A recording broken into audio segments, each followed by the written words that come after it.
equal spin. The propaganda's a win, stress feeding on my tension. My countrymen, they love their fiction.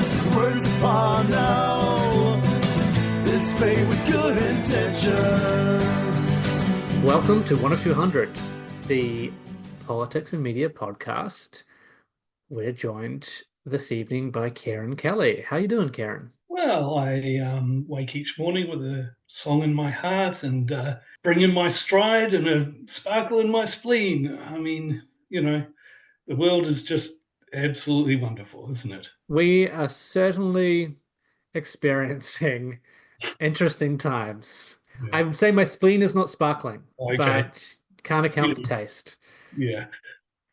We've got a lot to talk about. So to our audience, if you've listened in to some of the episodes we've done with Kieran previously, we're covering very big ideas structurally and historically. A lot of our previous chats have been around specifically genocide. That's your area of research, Kieran. And, there's a lot of that going on at the moment. We're seeing this acceleration towards the normalization of genocide as a policy choice, alongside the growing ascendancy of fascism, particularly among Western countries and the Western hegemon, the United States, which is one of those things you really don't want to happen. Yeah. I guess the thing is that, of course, genocide's always been a popular policy choice to some extent. For example, the Tamil genocide,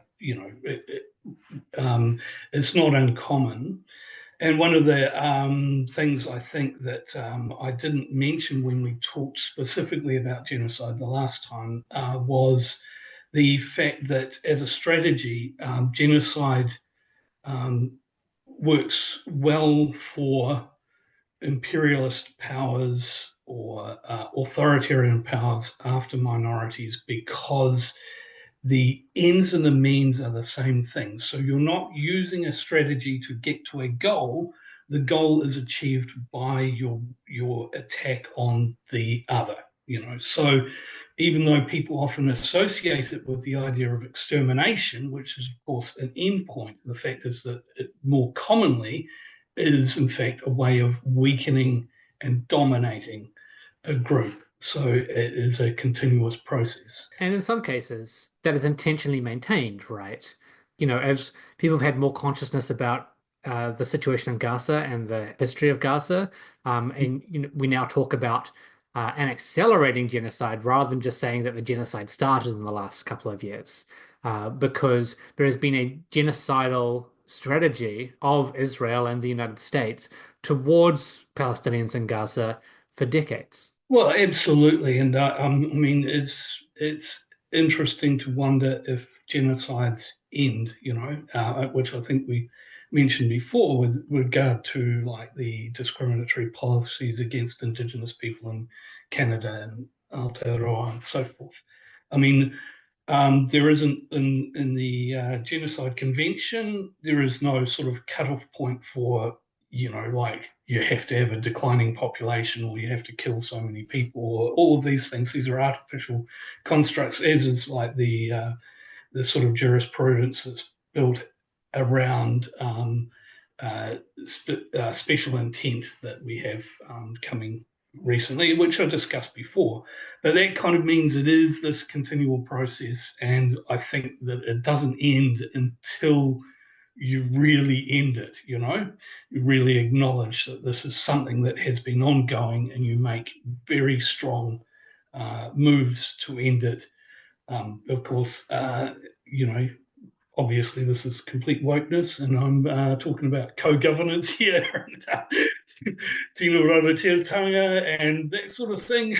But yeah, arguably, I mean, this is a discussion we need to have about how do you move beyond these historical oppressions, which are genocidal in nature, because we live with them still. And it's an important point to make around this idea that the strategy of genocide is both the ends and the means, because that's such a key part of fascist strategy, right? Around having an outside group who can always be seen as a threat and as being inherently weak, right? This is one of those core cognitive dissonances of fascism is the enemy is so much stronger than us, so we must fight with all we've got, and that the enemy is so much weaker than us because we have manifest destiny. Yeah, and we're the master race or whatever.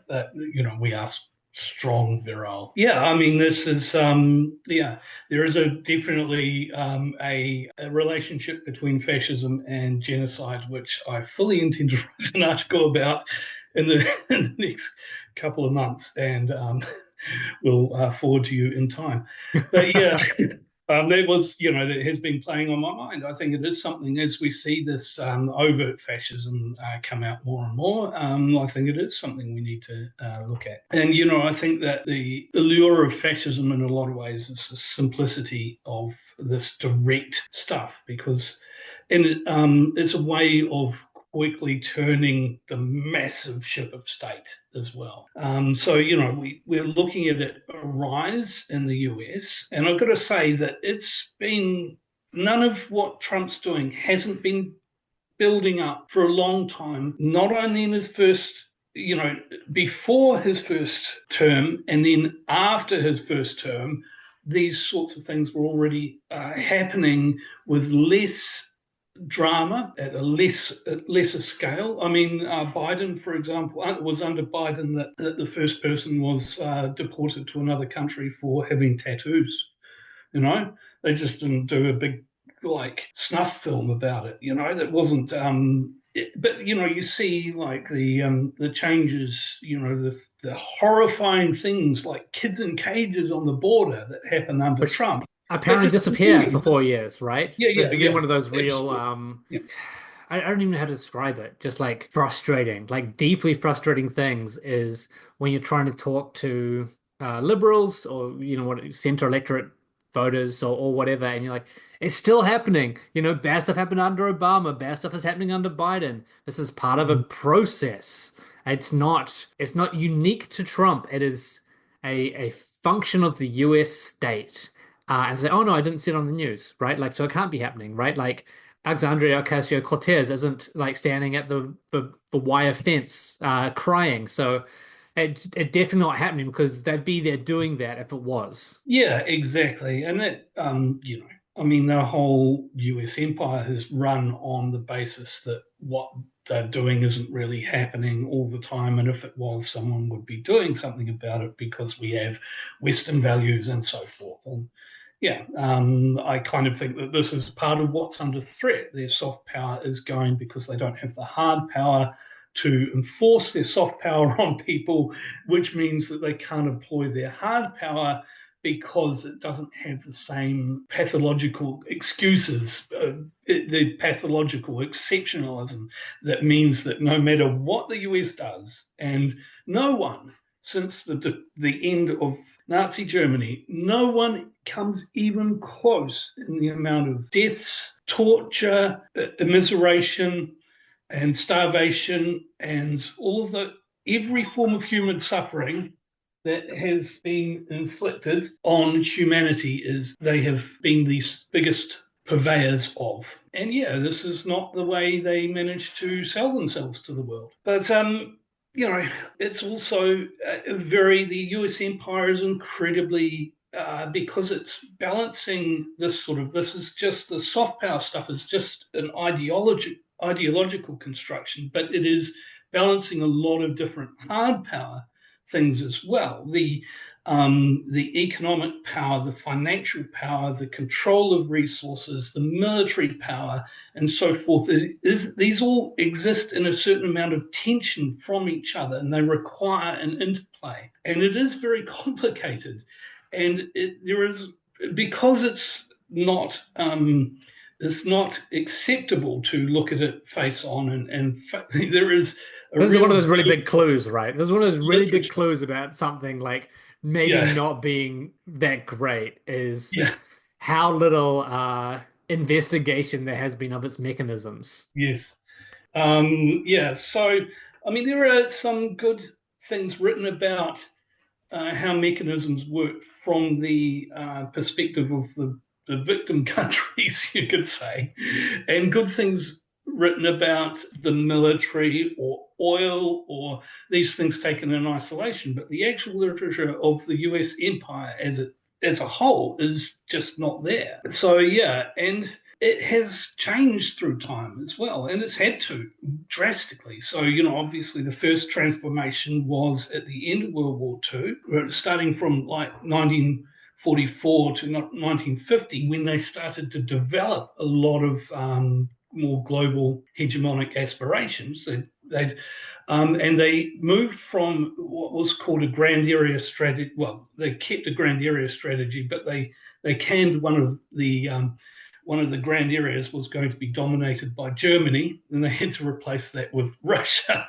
because of the war. But they were still 1943. They still planned to have Germany as their sub-hegemon controlling, Central and East, Central Europe, sort of, as they did with Japan. Japan, rather than like liberating Asia from Japan, what they wanted was for Japan to dominate Asia under their patronage. So this was where they were heading, but then, of course, they kind of switched to a more bipolar system in the Cold War. I mean, I think of the Soviet sphere as maybe a kind of healthy dwarf competitor to their global imperium. In that system, they had a problem because in the middle of World War II, they manufactured about 50% of the world's industrial products. By 1950, it had gone up to about 60%. So they're exporting all these products and bringing in money, but that is a kind of it is a bit of a problem in that, like, you are basically sort of exporting real wealth constantly to other people. And then they switched to the sort of military Keynesian approach. They started building up their militarism and creating a permanent war state, which, of course, relied very heavily on the ideology of anti-communism. They initiated, especially through a document called NSC 68, they initiated this permanent war economy, which was given a boost by the outbreak of war in the Korean Peninsula, which meant that they were able to... The outbreak of war. Yeah. Like... Yes. Yeah, well, yeah, yes. Oh, yeah. Well, I mean, that's another story, though. That's quite complex. But let's say that the circumstance, the usual evidence put forward for the North being the aggressor doesn't stand up to scrutiny that well, and the circumstantial evidence suggests that the South was the aggressor. So, the North tells a different story, and their story is more plausible, put it that way. That's an entirely different podcast or series of podcasts. But, the timing and everything suited the US in many ways. One was, of course, that China was on the verge of invading Taiwan, completing their unification, which of course would have been a bit of a blow to the US ability to project power onto China. So, basically by preventing that unification, they get a free massive aircraft carrier next to China, if you want to look at it that way. Anyway, so they switched to military Keynesianism. In a way, it kind of burns surplus value and allows you to project power as an empire while you're keeping up your manufacturing, but not actually creating wealth that you're then sending to the other parts of the world. In fact, quite the opposite. You're sending bombs that destroy wealth. So you maintain this incredibly productive system without creating any wealth for human beings.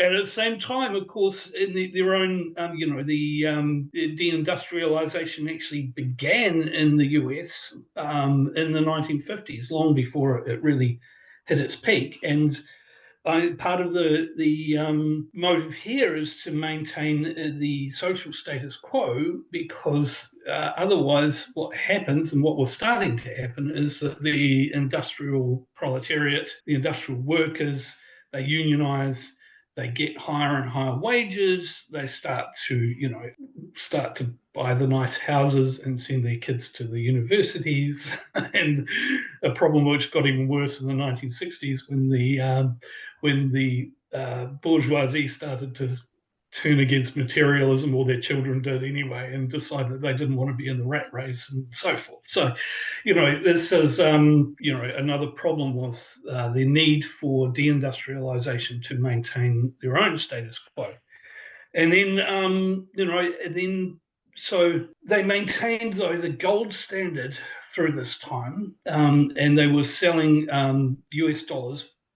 Would buy you 35 US dollars would buy you an ounce of gold. That was a price set in 1934, and they didn't change it at all, which is quite insane, really. But presumably the reason for that would be that once they changed it, then the kind of rock solid nature of the US dollar would be seen as not so rock solid. But yeah, and then we've had, then at the end of the Cold War, we had a transformation as well between 1990 and 2001, where they didn't have the convenient enemy of communism, and they then replaced it with the war on terror and so forth, and that has taken them along for quite a while. It's very stale. It doesn't really quite work anymore. It would be difficult to imagine them sustaining any level of support for a massive war in Iran, for example. And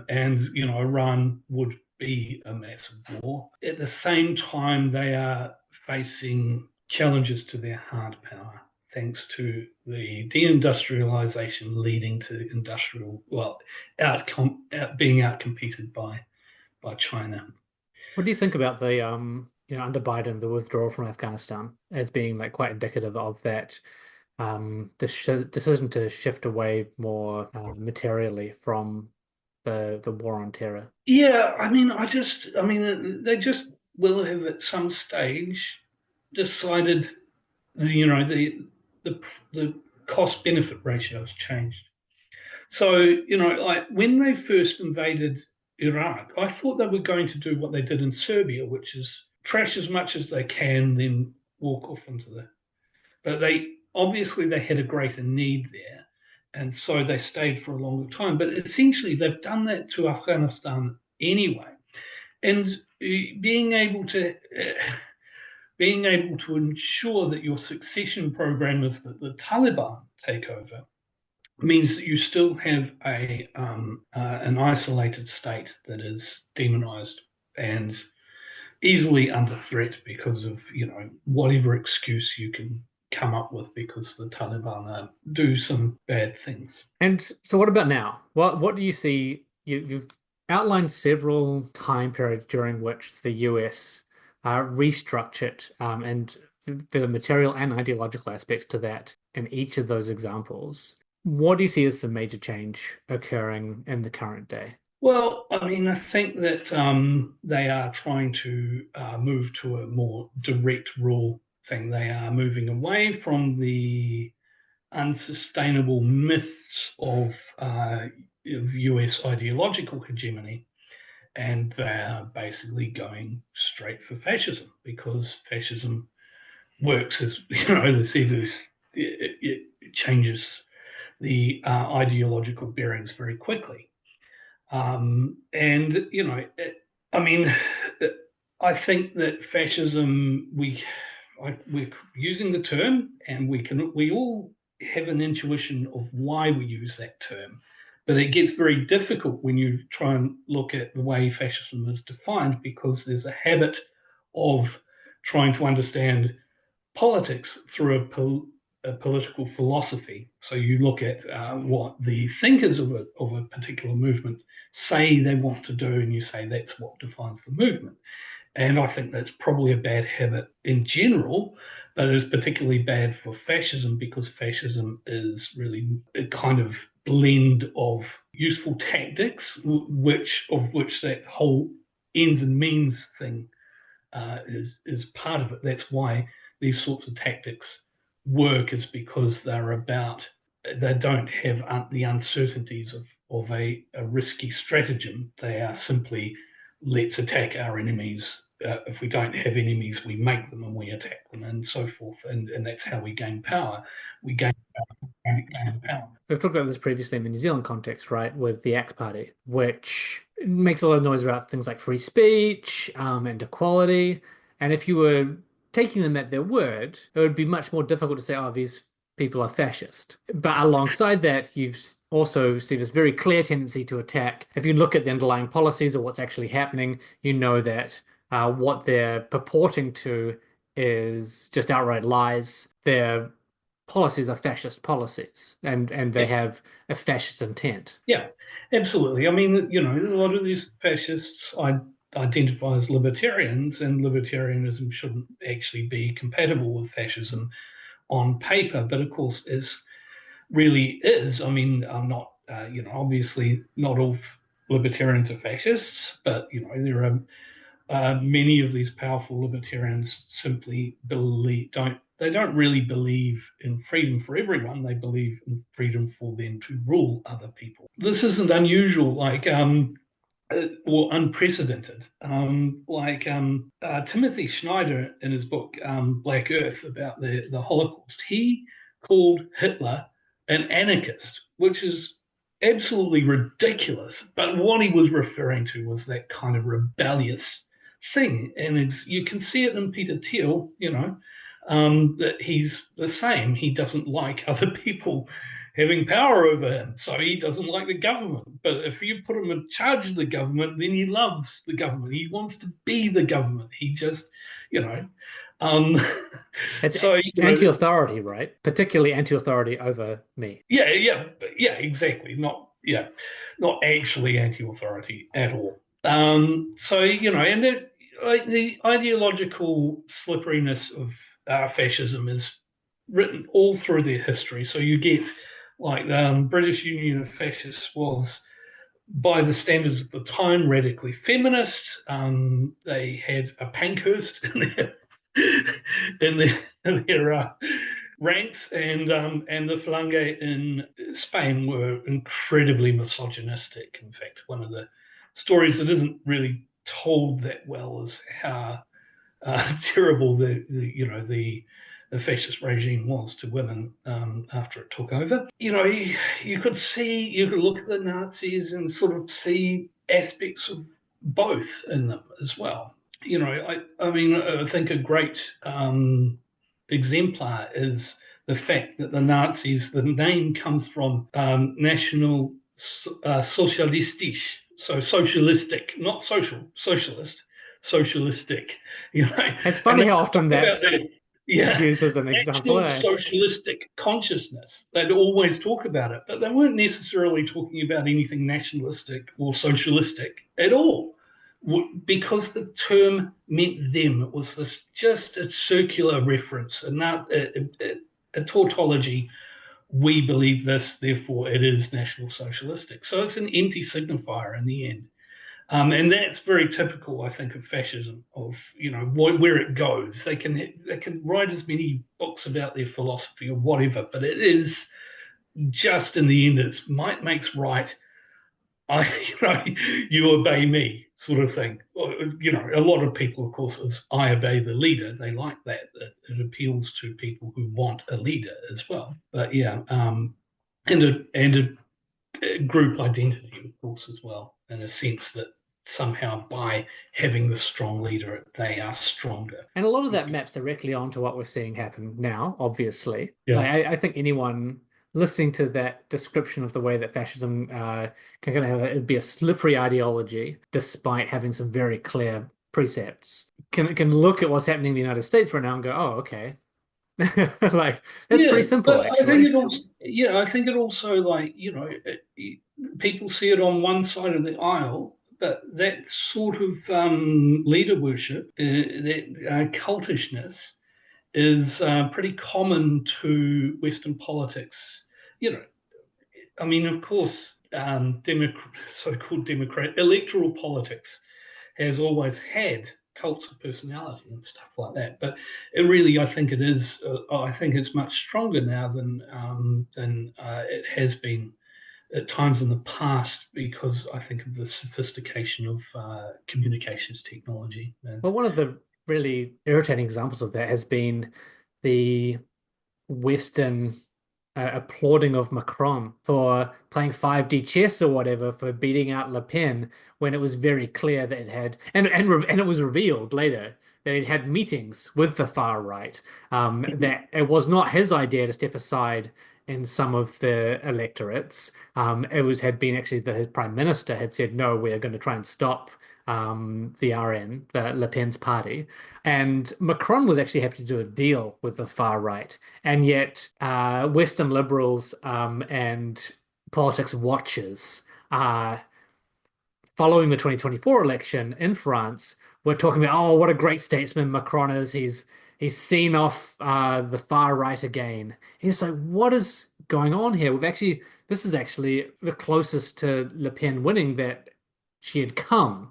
And a lot of ways, it just happened. The outcome was different, yet somehow this kind of hero worship of Macron came out on top.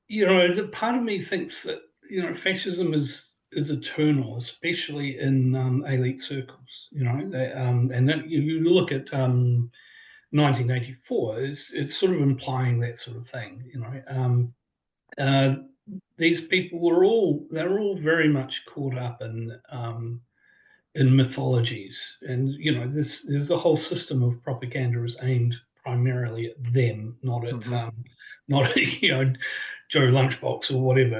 And we've It's talked about this a bunch on 1 or 200, right? Like the radicalization vectors are for people in leadership and in people with the power to shape discourse. Like that is Yes, where the major yeah. acceleration towards fascism has been occurring over the last decade. Or maybe Well, you could even say last five it's years. interesting when a lot of this dates back to the so-called Creel Commission, the Commission on Public Information, I think, and they started targeting what they called thought leaders. But I think over time, as people realised, it's not that they're thought leaders; it's that other people don't have any power, and that's it. They're not leading anyone anywhere. It's just they're the only people you have to convince, because we don't live in a democracy. And you look at work going right back to C. Wright Mills' The Power Elite. It kind of shows you it's really not about ordinary people, and it's definitely not about democracy. You know, we're so frequently forced to take stuff that we don't want, and we clearly don't want. And the polling data nowadays shows that that is absolutely clear. So yeah, so much for mandate theory, I suppose. Yeah. Anyway, so yeah, I mean, I guess that's the thing. I mean, it's almost like, how do you distinguish this new level of fascism from the kind of background level of fascism that's always been there?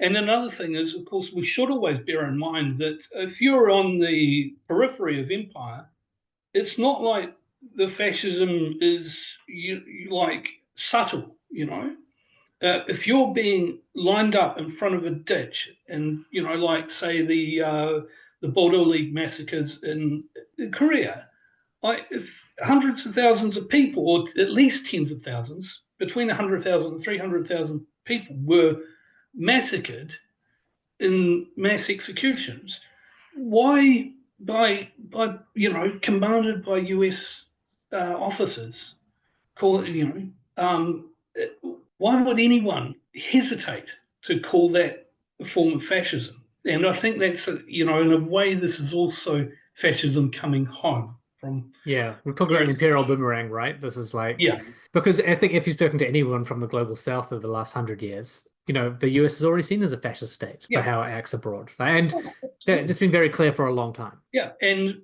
often very explicit. If you look at some of the regimes they backed in Indonesia, in Latin America, and so forth, they weren't necessarily shy in using fascist iconography, fascist, you know, behaviors, and so forth. Or allying with groups that very clearly were. Yeah, yeah, totally.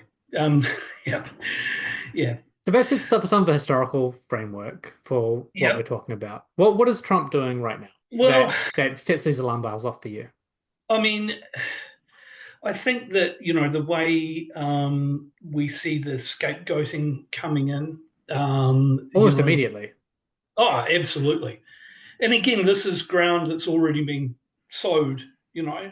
He's kind of reaping the harvest of something that's been there for some time. The way that the reason they scapegoat is to attack everyone. It's not to attack particular individuals. And I think you yourself were talking about disagreeing with the Martin Niemöller poem, um, and and I think that it isn't really about these distinct groups. First, they came for blah blah blah, because it's not aimed at particular groups. It's aimed at creating those groups and separating them out in order to be able to impose power on everyone. So, I think a very interesting case in point is trans people. I think they are often, historically, that has happened with authoritarian swings in the past, including, of course, famously, the Nazis. And I think one of the reasons for that is that so much of our identity comes from our gendered nature, not nature, gendered socialization. When I say nature, I mean the opposite of nature. Gendered socialization is so strong that it is very hard for us to cross that identity line, or not. It's not hard at all for us to cross it. It's very easy for someone to persuade us not to cross it. To fail to identify with people who do not conform in gendered terms. And of course, that also applies to homosexuals and in a patriarchal society, women as well. So, you can create that sense of distance. Obviously, the more of a minority they are, the easier it is.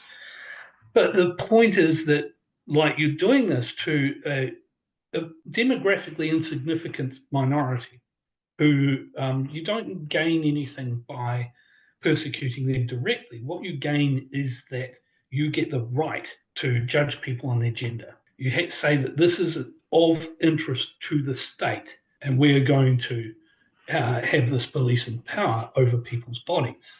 So that is, I think, one of the things that fascists love to do, is to establish, biopower, whatever, and control people that way. And this is one of those things which has been like very strongly pointed out, and like it's very clearly a problem. And even when some right-wing politicians, or in the UK, left-wing politicians, air quotes, Yeah. have been questioned about it, you see them on live television go, wait a fucking second, what am I saying? When someone asks them about like inspections in front of public toilets, right? Yeah. This is not about this is not about gender. This is not about what and it's not about individuals' bodies. It is Yeah. about having the power to be intrusive into people's personal and physical space, because that can be applied to anybody. That no one escapes from that. And again, I'll make this very clear again. That shouldn't be the reason that we fight back against this stuff and show solidarity with minorities. But it Yeah. is important to understand, as you have said, what the actual goal here is for a government that is moving towards fascism. I mean, again, this is the point, is that, like, I hate to quote Jacinda Ardern of all people, but they are us. It's not the separation isn't our separation. We're being forced. It's not. There isn't really a separation. We're human beings, etc. We are being persuaded that there is a difference, and that is part of the trick of this. Like, there's a book called Nazi Terror, and it's about someone he researched the activities of the Gestapo in Cologne, and what he found was that most of the draconian political laws that the Germans had, and there were many, were never enforced or policed on so-called ordinary Germans. So they were there for getting the people who were outside of the order, particularly, obviously, Jewish people, you know. And so, but at the same time, of course, if you think about what happened to the White Rose people who did nothing more than leaflet, it sort of created this standard of terror, but without enforcing it on those sort of ordinary German people who didn't want to raise their heads above the parapet. Yeah, and this is the other form of power, right? You know, if you put one person in front of a wall and shoot them, you have everyone else thinking about what's going to get them shot. And you want to know something chilling about Nazi Germany, though? When they were deporting some Jewish men from Berlin who were married, who had been exempted because they were married to non-Jewish women, Aryan women, so-called, the wives went out and held a demonstration. There were like about 200, maybe 300 of them, and they held a demonstration outside the building used for administering Jewish affairs in Rosenstrasse in Berlin. And that 200 or 300 swelled. They started off just chanting, "Give our husbands back." That swelled to 1,500 people by the end of the week, and they started saying things like calling people, the Nazis, murderers and stuff like that. Then Goebbels lost his nerve and returned the husbands because 1,500 people were in the streets yelling. Now, we would not have that ability, like, to, and I'm not saying we're worse than the Nazis, you know. I don't, you know, it's really, you know, you should maybe look at what people do rather than try to, you know, like George Bush Sr. saying that Saddam Hussein was worse than Hitler because Hitler, no, sorry, that was W. Bush, wasn't it? It was. Well, yeah.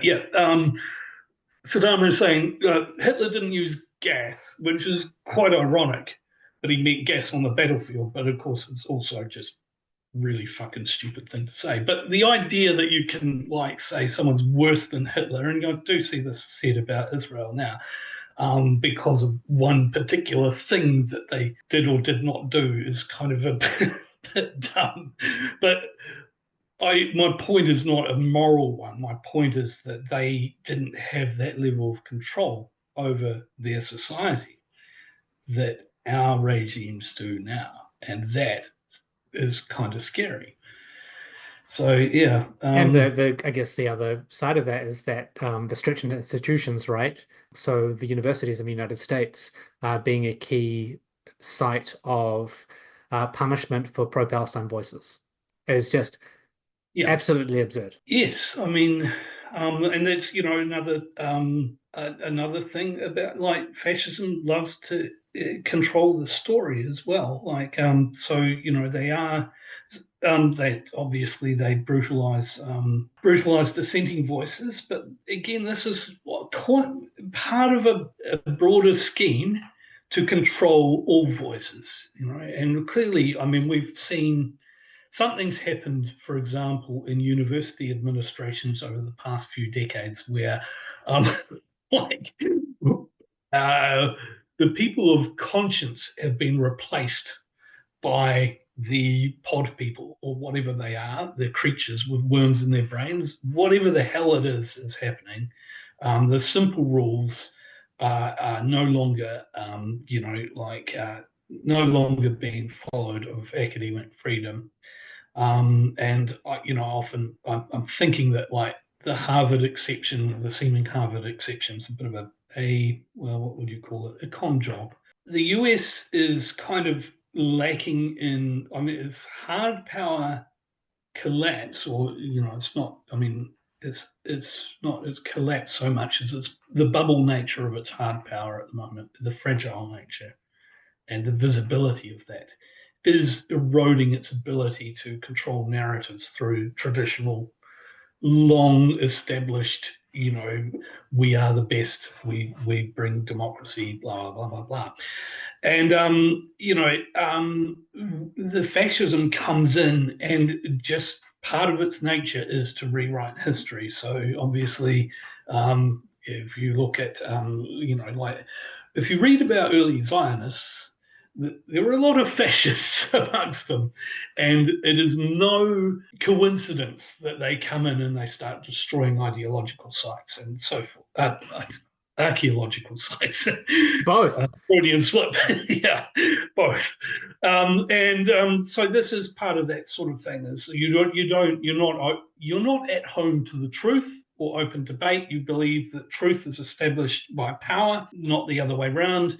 Like, ironically, Curtis Yarvin just posted a blog post saying that Trump was criticizing Trump for failing to understand that, quote, every existing institution of science must be fully cremated and replaced with a new scientific establishment. That's not something you'd like to hear. But the thing is, he's criticizing Trump for doing it. But a huge part of the US myth is being free speech. That's really massive part of its soft power. It's kind of and this isn't unprecedented either. The British had, were very good at letting people from the continent come to their country and speak very freely. If you're Irish or something, not so much. But that's the thing. They were, it's a very obvious to let dissidents come from other countries to show your superior democratic credentials. This is a thing with a good soft power thing to do. This is a thing with a piece of shit like Yarvin, right? Is that this cohort of, what do you call them? Discourse content creators are here to play the outer edge, to do the Overton window stuff. So even if, Trump wasn't doing everything he could at this point in time to fully cremate every existing institution of science, someone would be saying, you're not going fast enough. It's not actually happening. You're actually a communist, right? Like, it's like Matthew Hooton in New Zealand calling the National Party communists, right? Or like the ACT Party, I think, said it again in the last couple of weeks, is called the New Zealand National Party Socialists or some shit. You're like, no, you are fascists. Like, yeah. Well, I mean, and you see Destiny Church doing it as well. But I don't know if it's the genuine first example of this, if this is patient zero, but really one of the most influential times that this happened was when someone came along and accused Paul Nitzer of who engineered the NSC 68, engineered like the militarist side of the Cold War. Someone came along and accused him of being soft on communism, and everyone was like, "Wow, you can say that!" And that young gentleman was called Donald Rumsfeld, who went on to do great things. Incredible. Yeah, I guess they learned a lot from it. Yeah, so like this sort of thing. I mean, you can see how it works. You just always attack from the right, outflank from the right, and go further right, and go further right, and go further right until everyone's dead. Everyone's dead. Yeah, pretty much. I mean, it is very likely that if not stopped, that is where they will take us. Yeah. Yes. So, and people have actually run like war games, taking people with a certain psychological bent, where you're supposed to run the planet and see what happens, and they blow it up. Who could have guessed? They cannot learn to cooperate. But as you said, like, counter to what Yarvin is claiming, Trump is doing everything he can to rewrite this stuff, right? No, absolutely. I mean, we've seen books being banned, and again, this was admittedly under state governments rather than the federal government. This was obviously underway during the previous term anyway, under Biden, and attacks on higher education. But we have had an attack on education for decades now. The global education reform movement, the GERM, had a really strong like for those who were willing to see it and look past the rhetoric of being modern in our education system, it was clearly anti-intellectual, and at the same time, in the university system, the humanities have been starved to the point where they are a bit ridiculous. And I mean, if you think about it, it's pretty useful for a fascist regime to not have anyone with the analytical skills to be able to tell people what you're doing.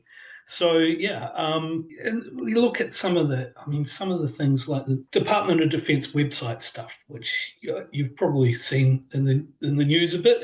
Have you? It's like just getting rid of anyone who might excite admiration from a white fascist who has dark skin.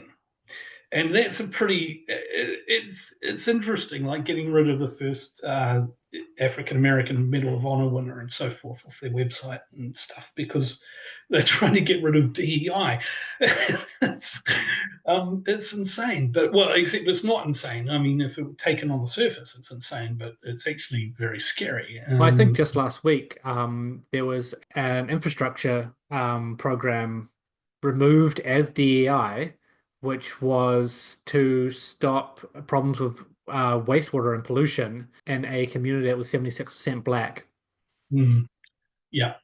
And the reason given was like, oh, it's DEI because this is for a minority population. Yeah. And it's just evil shit, at this point. Oh, absolutely. Yeah. Yeah. So, I mean, I mean, I don't know if they're just dipping their toes in the water of going full white supremacist. But like a lot of what's happening is very reminiscent of the sort of things that were wished for by white supremacists in the 70s and 80s and so forth, like the neo-Nazi movements and so forth. A lot of them were about shrinking government and till you can drown it in a bathtub sort of thing. And again, like a bit like a collective version of Peter Thiel, it's not that they want everyone to be free from state interference. They want to be able to dominate. These are often people who were like heading off to try and build white enclaves and stuff like that. But if you read what they wanted to happen in politics, it's happening. And the other thing that's kind of, you read, like there's a book called The Order, which they made a movie out of. I haven't seen the movie, but probably doesn't really go into anywhere near the detail. One of the things about the thing that stopped these guys in the end was, I think, the residual revulsion against fascism that ordinary people, even sort of right-wing people like your cops and so forth, had because of World War II. And kind of like, they didn't feel that it was a normal part of the political spectrum. And so they had a much stronger reaction to it, I think, than cops would have today. And that's worrying. It is worrying. I mean, it is worrying. We've had, and Christian fascism, they have targeted the military, no doubt targeted many police departments for trying to get themselves into jobs. In fact, quite possibly the same people who go get military training then go and work in the police as well. So a lot of the people with guns and who are supposed to be acting as arms of the state in the US are probably like white supremacists and Christian fascists. See ya. Bye, USA. Yeah, no, I don't know. I don't know what. Who knows what could happen? But I mean, whenever you see cops faced with a moral choice, the outcome is pretty disappointing in general. Yeah, I mean, even when faced with a choice that doesn't seem to be moral at all, but is just a process choice. Yeah. Yeah, Yeah. it's looking pretty bad. Did you see screening of the encampments at LAPD, the documentary about the student encampments? They had a screening, and and the riot cops turned up and marched in. There's this great video. It's kind of like, oh my God, are they just there to break the fourth wall or what? Very immersive experience, I think, for those students. Yeah, very absurd, right? As well, like in a Oh, terrifying way. So we've seen this the kind of use of hard powers in this way, right? Like the material things happening as a way to control, the academia, academic institutions has been one of the ways that has happened. We've seen it in infrastructure. We're seeing it in, I think you mentioned somewhere here, like just putting 100% tariffs on film production outside of the US recently. In terms of the arts and culture, we're seeing it in the military. The tariff stuff is obviously like broadly economic. What is Yeah. the goal of this? And Well, how are I they mean, able to do it to this extent? Like, and with seemingly no one going, "Hey, why don't we not do this?" well, I mean, the thing is, like, when Trump announced that he wants to put this tariffs out, he specifically mentioned propaganda and stuff. And, like, I think this is a bit of a giveaway about the nature of these whole things.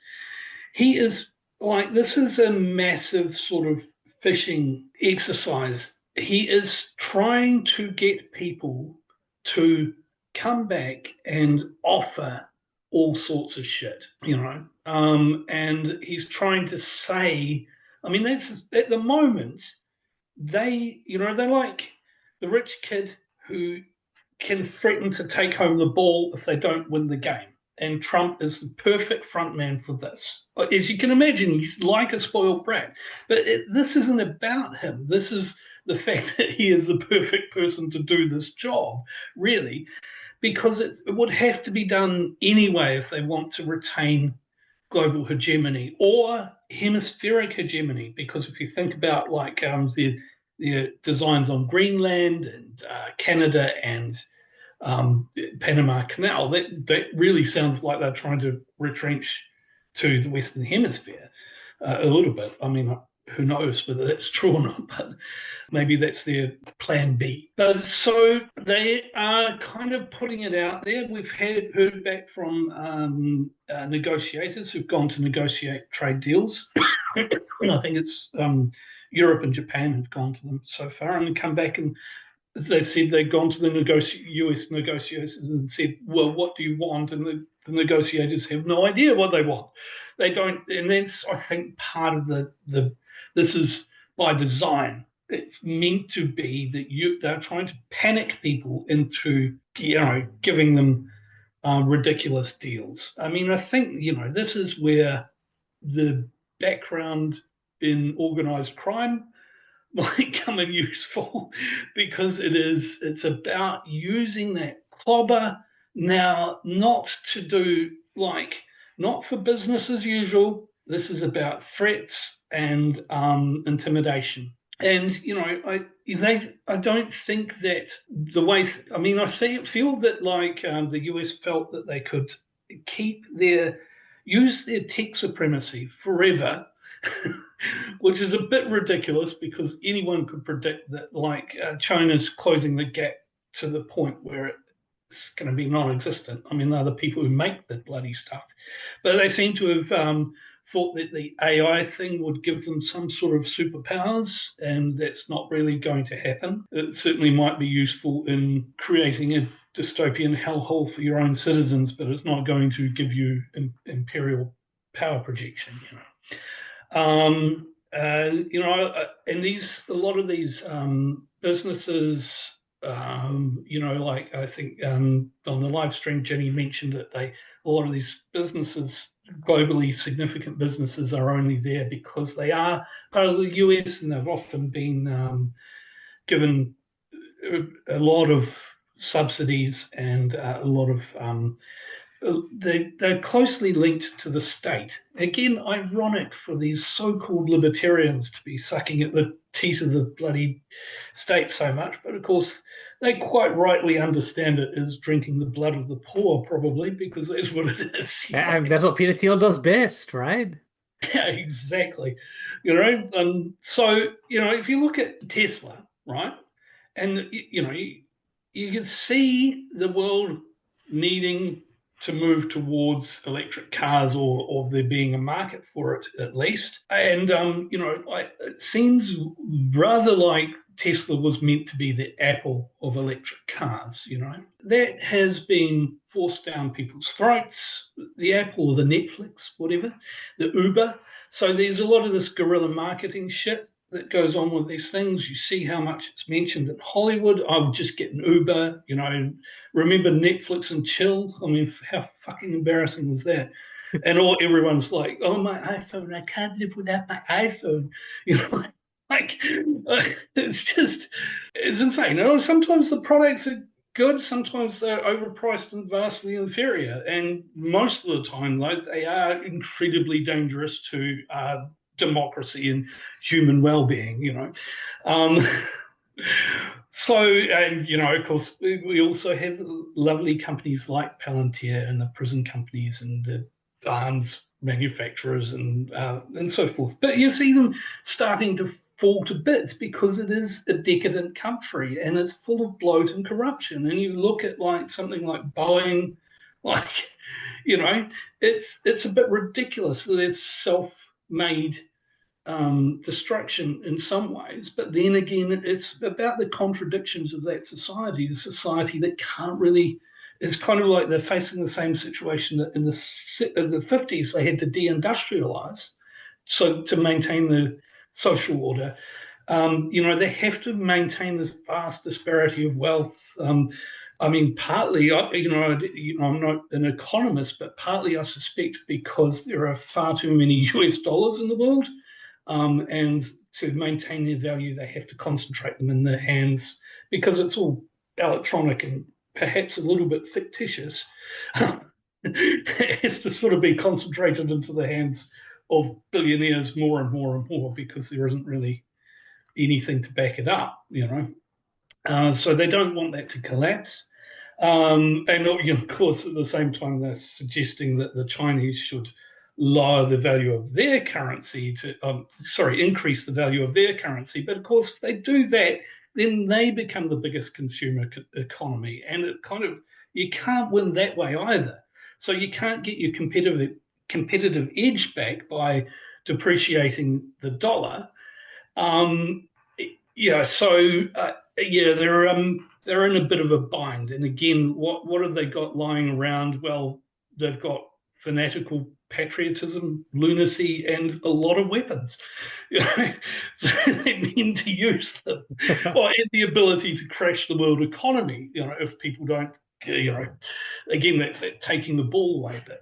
So this is kind of what it seems to be about. But if you look at a company like Tesla, it is a good indication of how silly their whole meme economy is, because Tesla is valued by the market as being worth 4 times as much as Toyota, and it has 1/3 of the revenue. It has a total of 3 models of vehicle, one of which is a historic failure that no one wants to buy at all, ever. Well, virtually no one. And content creators buy it to destroy it on screen with their hands. Yes. And Toyota has 40 models. And it's got a bunch of regional variations of models as well. So, it's just mad the way this is, they've used their advantages to basically make something unsustainable. So, what what way forward could they go, this is where kind of it's worth looking back a little bit at how they got to where they are, how this incredibly complex sort of multi-valued system of hegemony actually started in its constant juggling balance between various things. Is this where we're meant to put in the non-audio format fade out, fade in transition to indicate a flashback. Yeah, yeah, yeah. We're going into flashback mode here. So just everyone Imagine that. just wave your fingers in front of your eyes and then and maybe do that sort of music they did and the sound effect they did. Anyway, so like if you think about imperial power, like imperial the first thing we would recognize imperial power was what was known as a hydraulic empire or hydraulic despotism, and it arose in Mesopotamia, in probably, but well, I think, well, it says where I've written it down, it says between 4,500 and 4,000 BCE. So over 6,000 years ago. And the thing is, what it was that once you start irrigating, then people who seize control of the irrigation have power. Um, it's that simple, really. Now, there's been many instances where people run irrigation collectively, and it's not a source of power. But the point is that it's the nature of the resource and so forth. And this is something that predates, like sort of immense wealth and that sort of thing. And of course, it was also uh, a key part of what the way things happened on the Nile as well, history of the Nile. Fast forwarding a lot, which I hope you're for. About yeah, 6,000 years actually. Yeah. So I mean, the British Empire leaned completely on naval supremacy. It was one of several powers that basically was essentially a barbarian at the periphery, but the development of naval power and the growth of piracy leading to conquest meant that these powers became massive empires. So we're talking Portugal, the Netherlands, Spain, and Britain mainly. The naval supremacy comes from certain resources, and the British Empire, more than any other, sort of rationalized its naval supremacy through taking little islands, finding safe harbors. All these things are essential, of course, for everyone, but they were maybe a bit more systematic about it. They looked for places with good trees for masts, and then once they got to coal, they dotted around coaling stations and so forth. And this is why a lot of little islands around the globe are still British. So you can see a certain logic in this, and it allowed them to project power everywhere. So even once they lost the US, it wasn't actually like the end of British imperial power. I mean, ignoring Canada, of course, but in the Americas, because they actually gained more and more power through gunboat diplomacy in places like Argentina, Uruguay, and so forth. So they actually, in the capital, of course, but you need the gunboats to protect your capital. You can't build the railways and then say, give us all your money to use our railways, unless you can bomb a slum, shell a slum or two to make sure they keep doing that. But they also, the extent of the British Empire gave them a luxury in that they could, if they had a bit of a stranglehold on a particular item, and this happened with gold, particularly through South Africa, they could use strategic denial to maintain the price. And of course, you see this sort of thing still happening with diamonds. Well, it was happening with diamonds where the production was limited, and we've seen the same with oil. Production is limited to maintain a higher price. So you can use strategic denial as well to control resources. Gold is like any non-fungible market. You can do that. So one of the things about Iraqi oil is that the Iraq, sorry, has a lot of oil, And the main approach that the West has had to that oil over the decades is to try and force them to keep it in the ground for their own purposes. Well, just to stop the climate crisis. Yes, of course. Of course. And you can, I mean, you definitely look at the 2003 invasion of Iraq. And there was a lot of talk about which oil companies were going to take over, blah, blah, blah, blah, blah.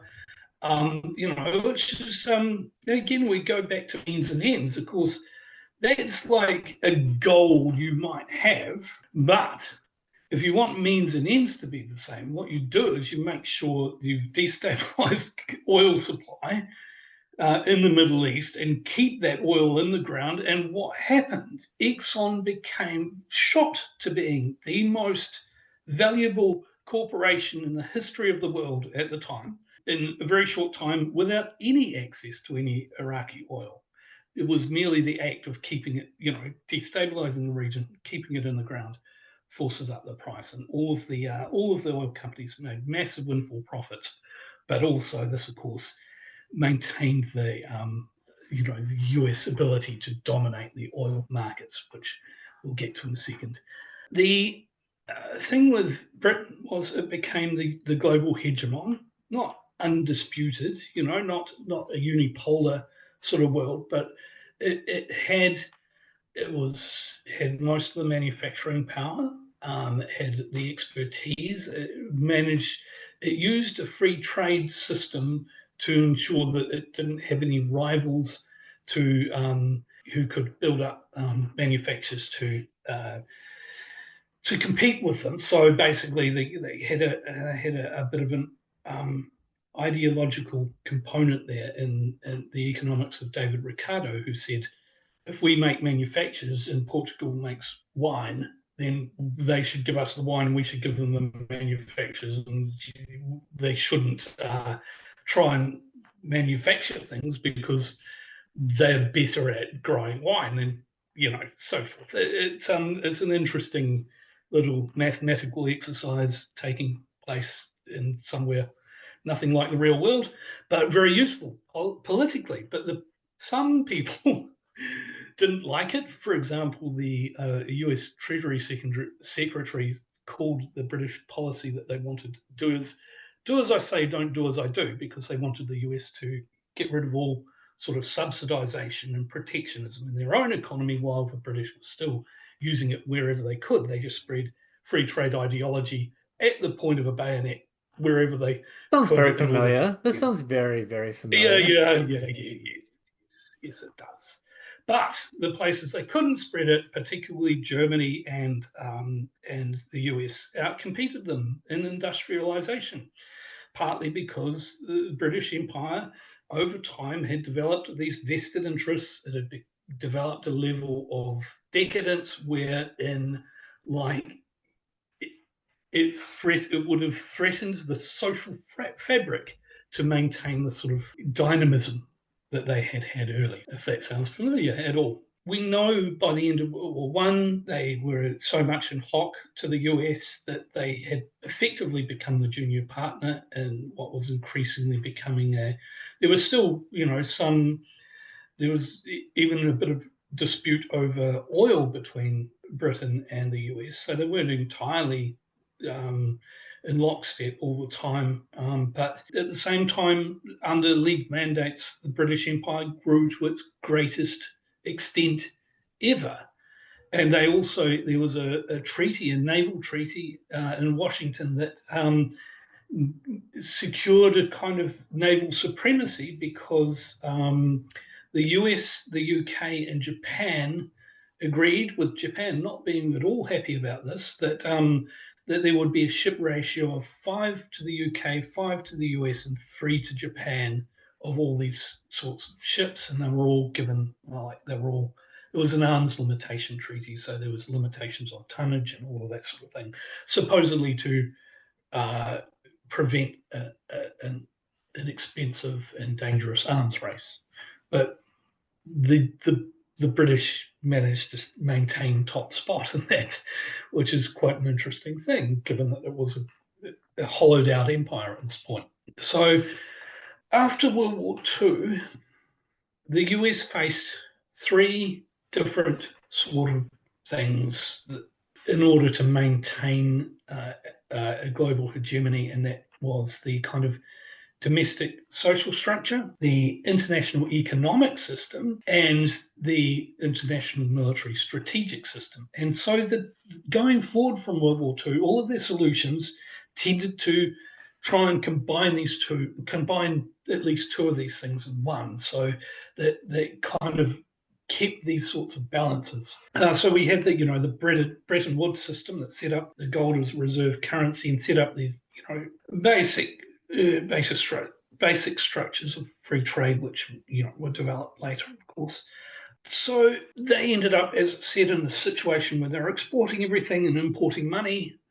It's no use. This was the situation that China found itself in, where it didn't want anything from the world in the 18th and early 19th century, so they were just accumulating silver and making other people rather angry and jealous of them.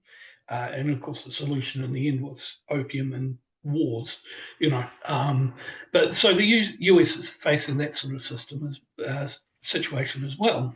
And there's a book by a guy called Michael Hudson called Super Imperialism, and he described it this way. The US balance of payments had reached a surplus level unattained by any nation in history. It had an embarrassment of riches and now required payments deficit to promote foreign export markets and world currency stability. Foreigners could not buy American exports without a means of payment, and private creditors were not eager to extend further loans to countries that were not creditworthy. The Korean War seemed to resolve this set of problems by shifting the US balance of payments into deficit. Confrontation with communism became a catalyst for US military and aid programs abroad. Congress was much more willing to provide countries with dollars via anti-communist or national defense programs than by outright gifts or loans. In country after country, military spending and aid programs provided a reflux of some of the foreign gold that the United States had absorbed during the 1940s. So basically, they had to kind of find a way of giving money to other people to get them to spend it.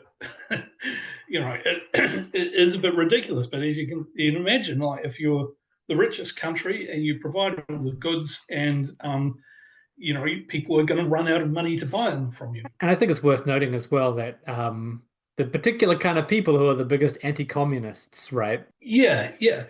Yes, absolutely. And I mean, also, aid is often, it became a method of destroying local economic activity so you could basically subsidize your local economic production and so forth. I mean, yeah. So yeah, it's pretty unpleasant, once you actually get into the nitty-gritty of it.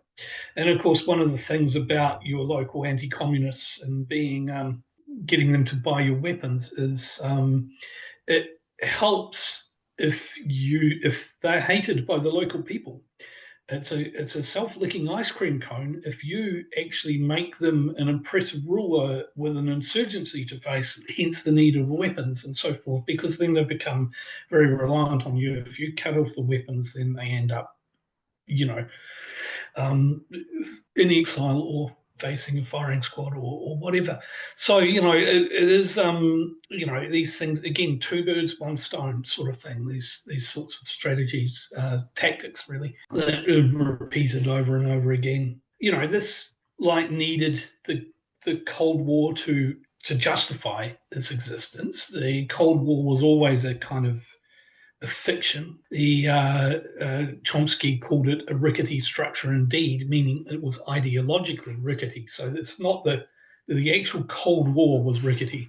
And at the time that they were really promoting the threat of the USSR was in 1948, when they really started this hysteria, and the USSR was really just held together by chewing gum at this point. The effects of World War II were this the delayed effects were at their most dire, and the military was looking like falling or close to falling apart. So it's a bit ridiculous in some ways.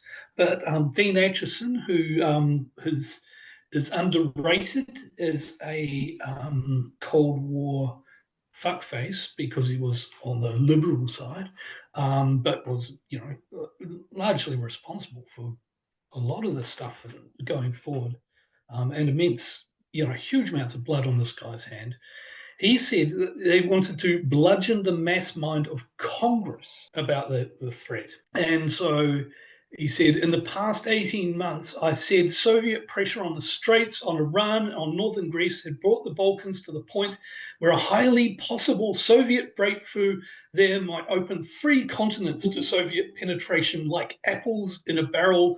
The corruption of Greece would infect Iran and all to the east, and they also carry the infection to Africa, through Asia Minor and Egypt to Europe, through Italy and France. So, There are two things there, right? They're like the first is, this rhetoric is historic, right? Like we're seeing this kind of stuff happen right now. Like this is very clearly being utilized in the same way. And the second is this clear call out to bludgeon the mass mind of Congress, to radicalize or otherwise impact the thinking of the leadership. Yeah, and we have this habit, I think, of thinking that our betters are in the know, when, of course, as we discussed earlier, they are the prime targets for disinformation coming from the intelligence community, and of course those who work with them in politics. Those who are on the inside of that sort of thing. So so that they create this idea that you have like the hawks are for rollback. They want to push communists out, and the doves are for containment. But what containment means, and this is the beautiful trick of it, what containment means is we rule 75% of the planet. Right? And again, it actually really relates very strongly to that idea that you designate certain people, trans people, for example, as needing policing, then you're actually policing everyone. And you choose who you define.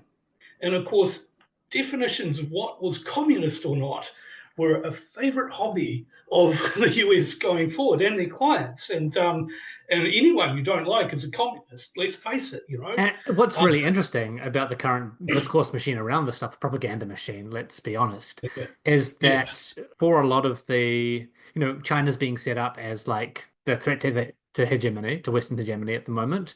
And one of the major, what do you say, just think tanks, institutions that provides a lot of the propaganda for this purpose is the Victims of Communism Memorial Foundation, which is like one of the most anti-communist institutions to ever exist. Yeah, I mean, it's you would almost think after the Cold War that it would not be the gift that keeps on giving that it is, but there you go. And in fact, I think that in the last 10 years they've managed to generate more currency for it than was there. People don't even know what it is. I see people seeming to think that the Russians were the baddies in World War II as well. I mean, it's kind of coming in a bit. It's kind of creepy, really, like how much historical drift there is there. Yeah, and it's coming out of the US hegemony, right?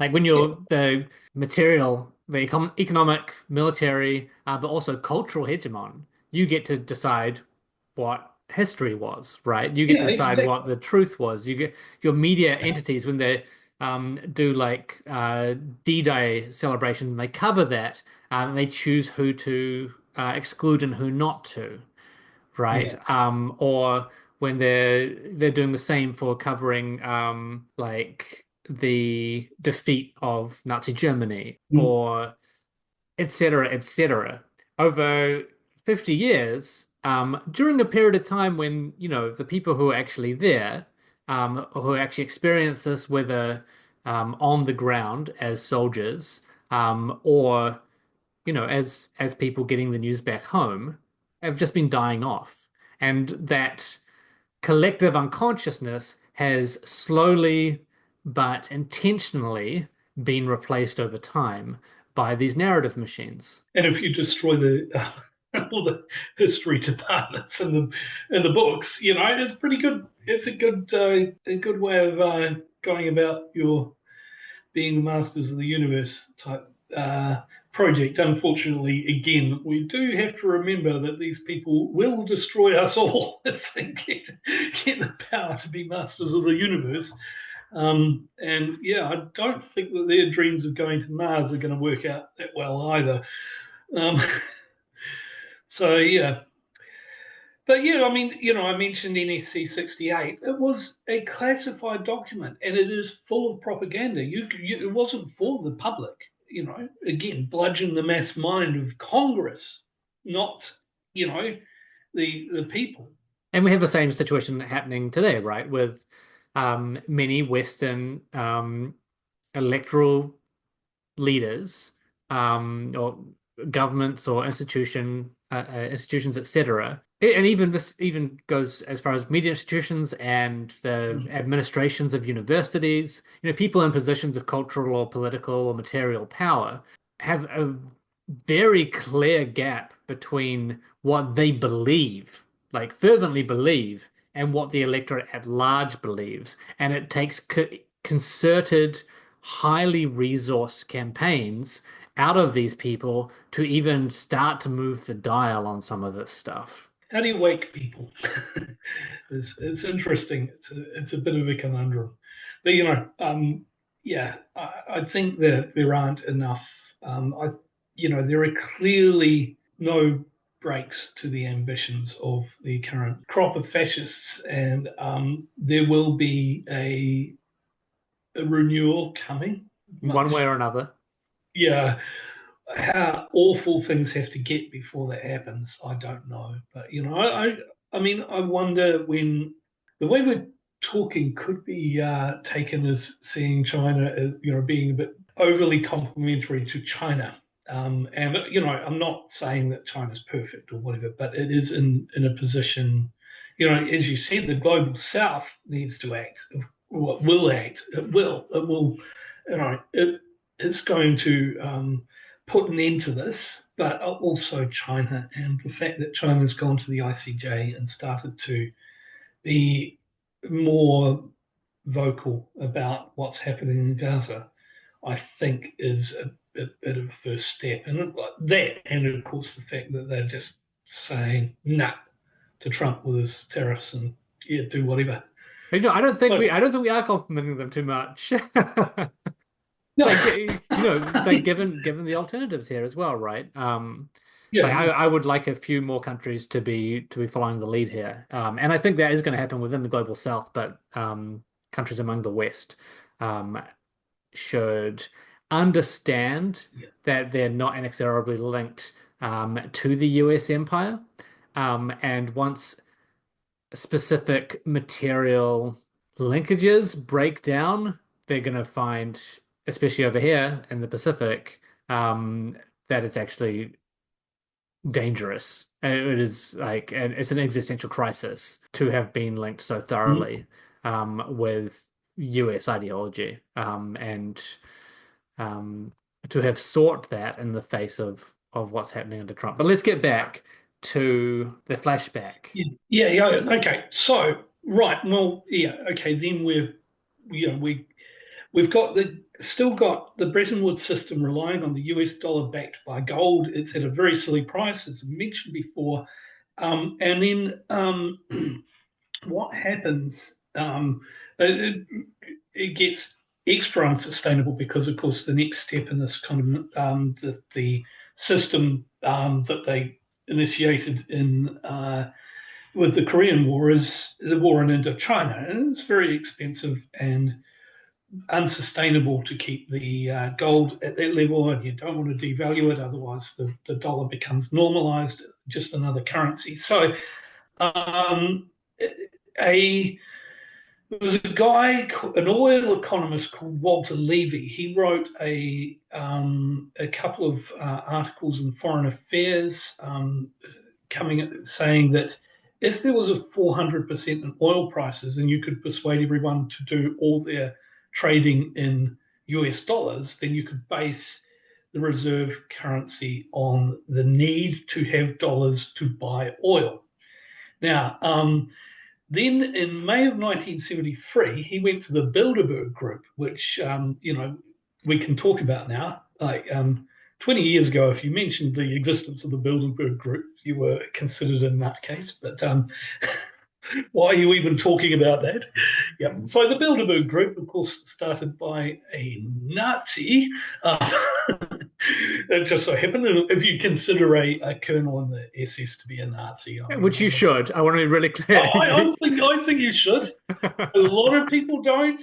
He was supposedly on the other side during the war because he married into the Dutch royal family. So he, in fact, all right, mate. Like, in prison during I the mean, war, but he yeah, was an SS colonel, German SS colonel. So whatever. Personally, I think it was a mistake to let him know about the plans to do an air assault on during Market Garden. Personally, but that again, like a lot of World War II historians might have their heads explode if I say that sort of thing. But there was a whole SS division there waiting for them. Anyway, yeah, so this guy, he takes it to the Bilderberg Group, the Nazi-loving royals and movers and shakers of the world, all coming together to discuss how to run things like a fucking cartoon, and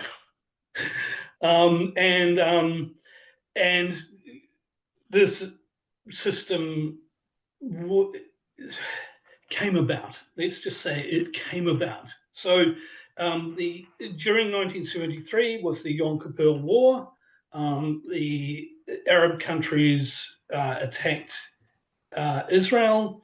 It wasn't aggression because Israel was occupying their countries at the time. So let's be very clear about that. They had the legal right to conduct military operations against Israel. So I haven't seen the movie Golda, but I'm pretty sure they don't point that out in that. Anyway, so they were winning. The Israelis were losing, and it looked like it might actually end the state of Israel.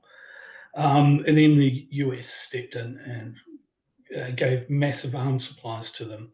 Now, in response to that, I don't know what OPEC was called at the time, but anyway, essentially OPEC, or the Arab part of OPEC, decided to restrict oil production.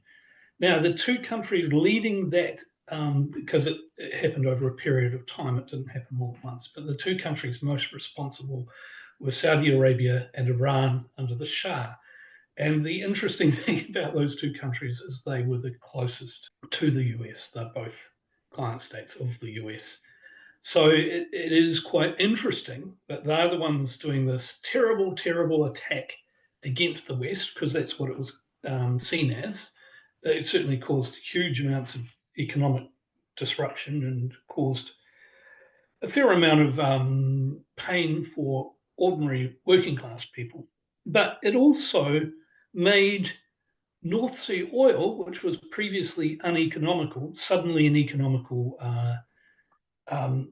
commodity to build rigs and pump, which of course gave the UK energy independence, which they've been desperately wanting since 1905.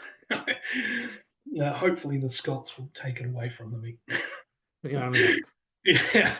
Anyway, and so from then on, you've got this. What did Kissinger coined the phrase. He called it recycling the petrodollar flows. So it became known as the petrodollar recycling system. And, they said that they'd gone off the dollar being gold backed to F14 backed, so that was, because there was a recognition that there's military intervention involved behind this. And then you get the Carter Doctrine, which says that the US considers the flow of oil in the Middle Eastern region to be of strategic interest to them, even though they don't use it.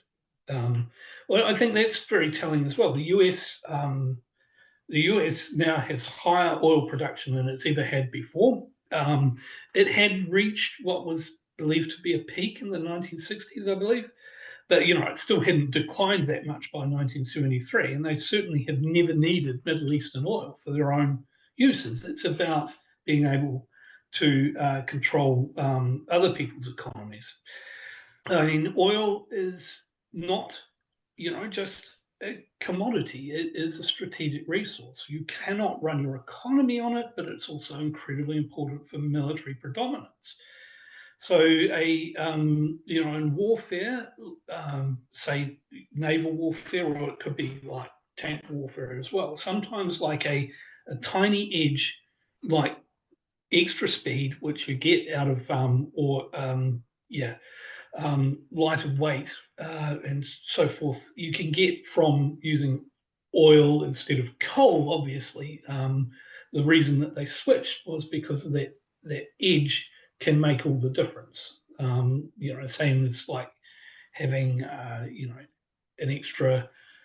If your artillery fires 2 kilometers further than the enemy's artillery, you can just, you've got, even though their artillery could fire 15 kilometers and yours fires 17, it doesn't mean that you can compete necessarily. So that sort of thing means that the nature of oil as a strategic resource isn't going anywhere, even if we all just drive electric cars and so forth, because they'll still want to use it for killing people. And then they're also, obviously there are other key minerals they're trying to dominate, uranium being one, and of course they're also trying to run an international program restricting uranium refining and controlling. And the weird thing about Trump is that his naval policy is taking the US away from high-tech AI and blah, blah, blah type stuff. He's wanting to build more ships. He wants more tonnage. So, he really is going old-fashioned in a whole bunch of ways, taking us here backwards very rapidly. But he is the perfect vessel in some ways for making previously unthinkable things thinkable. And he just comes out with these insane things, and then he'll build up a movement that supports it afterwards. And he's a one-man Overton operation, right? Yeah, absolutely. He's probably got the land speed record for shifting goalposts. And I think part of that works because when you come up with something extreme, then people often react by defaulting to an argument to moderation. So, like I was listening to someone on a podcast talk about like the way people try and, he's specifically saying liberals, because I think we all know liberals do this more than other people, but other people do it as well. So saying like, you believe you shouldn't have apartheid. Well, some people say you shouldn't have apartheid. Some people say you should. So the liberals like, oh, you just have to have certain restrictions and so forth. And the same, like drinking fountains or yeah, exactly. You just make it more humane. And you're saying with genocide, too much genocide, and so they don't. People often don't work from a position of strong principle. Again, like abortion, for example, abortion, you could have a principle that says it's fucking no one else's choice. There should be no restrictions. But then you've got this thing where there's some people are like, but it's murdering babies. And so you go, oh, we need to do some restrictions. Oh, we'll let women have it, but we'll make them feel shit about it, that sort of thing. And you'll see the same thing with trans rights. It's like trans rights have gone too far, almost treating them like normal people, that sort of thing. So this is how part of the mechanism of shifting the Overton window, and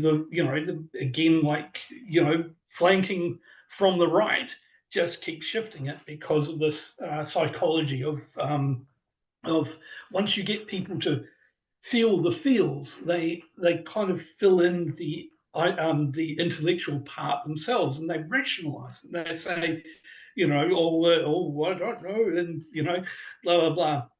But what about this one edge case that I heard about, right? Yeah, saying, yeah. Again, they also, of course, you get the disproportionate. I guess that's a form of misinformation and propaganda, really. So, that's an organised sort of thing by generally bad faith actors, fanatics, that sort of thing. But it works on those people who are like, where there's smoke, there's fire, sort of people. So, and the same is true, I think, in foreign policy. So, Trump coming out and saying we should own Greenland, well, he's not probably going to be able to achieve that in his lifetime, but it's on the table now, and they'll keep going on and on about it. And that's been a big problem with the US empire for a long time, is that there is no comeback to their criminality, their lunacy, their exceptionalism, their insane levels of nationalism. Everyone, the worse it gets, the more people just accept it.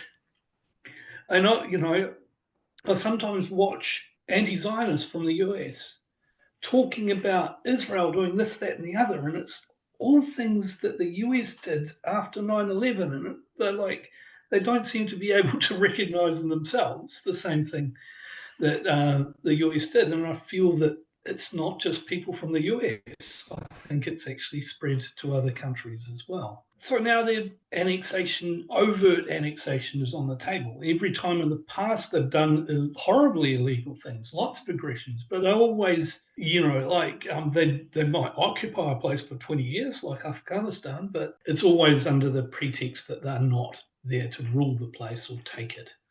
Whereas that might be shifting to fit in with this. So, Trump, actually, there is a lot of sense. There is method in Trump's madness, and at the same time, they're trying to shift burdens. They're trying to get other Western countries, but probably other allies as well, don't know how successful they'll be, to go the same way as them, to turn into fascist countries, spend all their money buying weapons from the US. Again, though, there's a bit of a problem with that, in that, it doesn't make a lot of sense, and it doesn't, for example, our own defence spending has been criticised on the basis that it's buying a bunch of weapon systems that don't really increase their ability to defend the country. Look at AUKUS. it's just ridiculous. Look at the F-35. Which is actually at this point shown to be a danger to have in your military. Is it? Oh, because the US can pull the plug. Because the US can pull the plug on it at any point they want, right? Well, some European countries are saying that, okay, if you insist, we'll increase our military spending, but we're not necessarily going to be buying everything from you. But of course, there's a fundamental an assumption built into this, that defense lies in military strength, and basically that only applies if you have the most powerful military in the world. Everyone else has to rely on some level of non-military deterrence. Now, okay, right, nuclear weapons change that calculus, obviously, so we have that, but it is normal. It is the way countries exist, that they have to face the fact that they could be invaded and taken over by someone stronger than them, And we, for example, can't do anything about that. We have to live by being in a world where that sort of behavior is unacceptable. And we're doing exactly the opposite. We are actually doubling down on saying it's all right if our friends do it. And that system's already falling apart, as Russia has shown. Like, they commit an aggression against the Ukraine, and like they're just going to turn around and say, "Well, so what? You keep doing it, yeah, yes. Let's hope that China is a little bit more restrained in the future. Who knows what could happen? But once countries start gobbling up weaker countries, then we're in deep shit because eventually someone's going to chuck a nuke, and once someone chucks one nuke, then the calculation might be use it or lose it, and we're all gone within fucking 30 minutes. Yeah. It's Yeah, something so, that it's so shocking to me that that's not even like in the conversation most of the time anymore, right? Like people have forgotten what matters. yeah, I know we are really kind of getting to, very, very dangerous territory for nuclear weapons now. And again, there's mentality that we need to spend more on the military and have an independent deterrence strategy and an independent way of pushing the NATO countries to spend more and more on the military is very destabilizing, and it also reflects that sort of psychology of exactly those people who, in war games, again and again and again, destroy the whole fucking planet. And we need to stop them. And currently, they are in a very, very, how would you put it? Like, a very self-satisfied way. The Ursula von der Leyen sort of, we are the perfect people, and we do no wrong. Well, that's pretty close to another kind of ideology, isn't it? Yeah, it is. It is, but probably doesn't like Trump that much, so you can't call her a fascist. You can't say that she's not the Nazi here. It's the other people. Yeah. I Yeah. mean, yeah. Um, It's all still West. It's all still the West, right? Western political ideology. I'm oh sorry. yeah. Like, Oh yeah. And what does the West mean? I mean, look at the demographic makeup of Western nations. Do you notice something about them? They have a predominance of a certain phenotype that is it is weird because they're not in one geographical place as well. I mean, apparently Australia is a Western country. It's quite far away from Europe. Um, I think that whole Eurovision thing with Australia and Israel is a bit of a giveaway there. yes, little one, eh? Let's Yeah. let's look to summarize. Yes. Yes. We have been yapping on for a bit. So we've got a situation where, there's this set of historical precedents around how imperial powers or hegemonic powers are able to control the rest of the countries in the world, right? Whether it's through strategic resources, the use of military force, economic structures, in the case of the US as well, to an extent that we've never seen before, the use of hegemonic culture, right? And we've seen Trump just absolutely flip that on its head. Yeah. We've Because of seen yeah. we've seen it used deliberately to begin pulling apart structures which would use to describe or strengthen what we call like democratic norms, or everyone's favorite, the rules-based international order, and pave the way for more fascistic or outright fascist like delivery of policies that for many of them are aimed purely to enrich them, but also specifically for them to be able to dominate other people and other nations. It's only been 100 days or so of the Trump presidency. They're moving incredibly quickly. What happens? Well, it's the thing. As I said, like once you go into like full fat fascism, you got rapid ability to change the ideology around you. I mean, there are limitations. Sacrificing this hegemony that are built up through hypocrisy, the rules-based hypocritical order. But I think it does.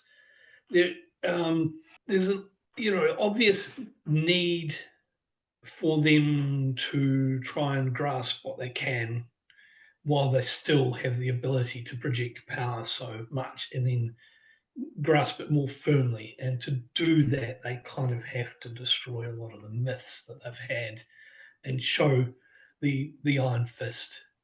Take off the velvet glove, show the iron fist. And yeah, who better to do that than Donald Trump? I mean, nothing he says is too much because, like, he barely. I mean, he barely actually ever says anything that's concrete anyway.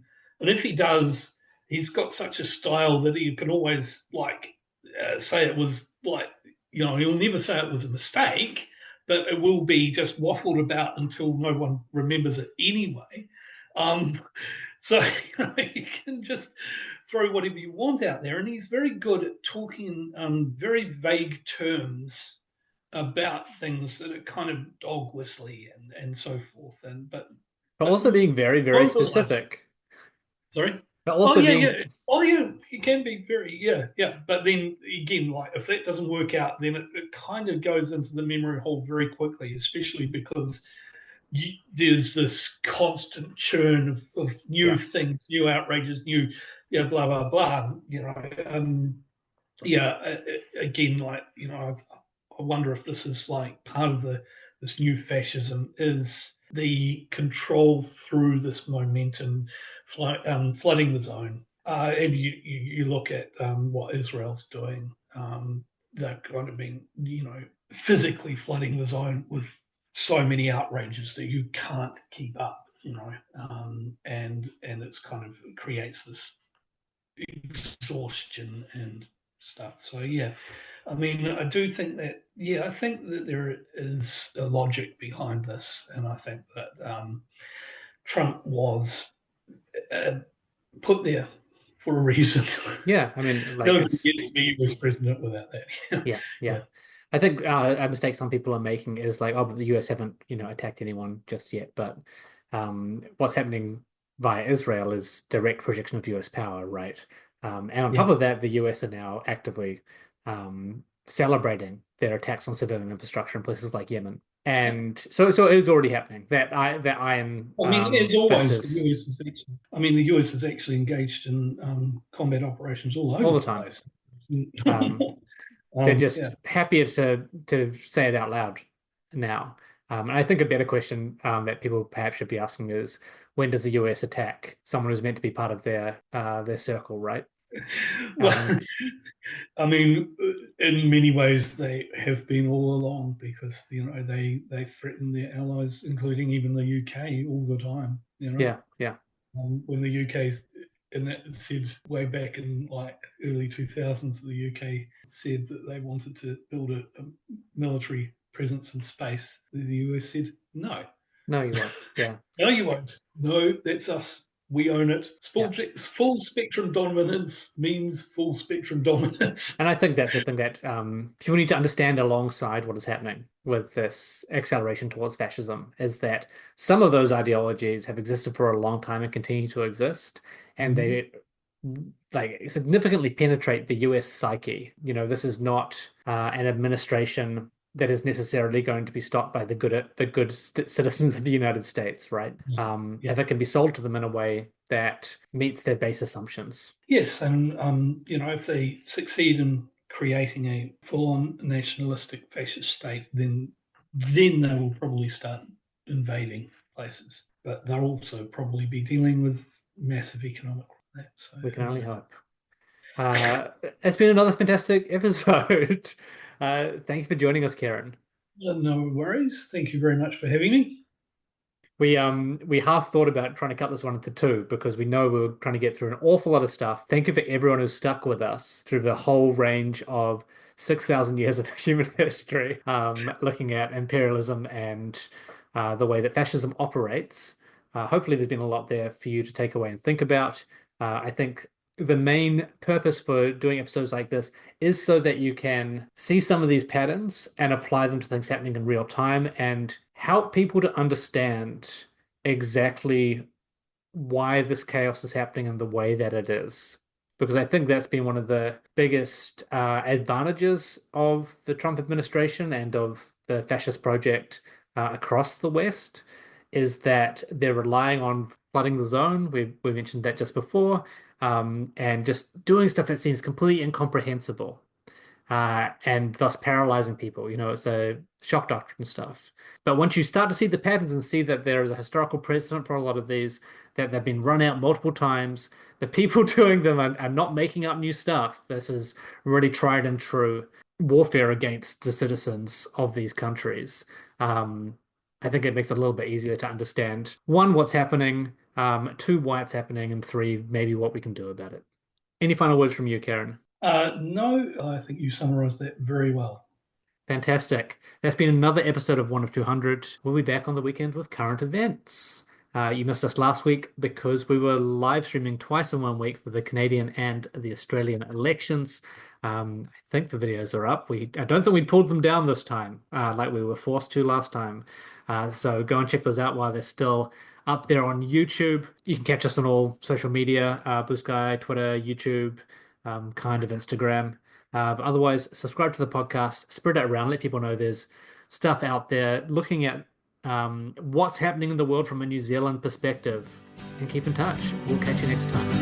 If artificers are then I'm living a pointless life, but learning all your lessons. Fucking politics, there's no distinction. The words upon now is paid with good intentions, and I'll admit that I'm at a loss for what to say when the criticism is close to ought to stay.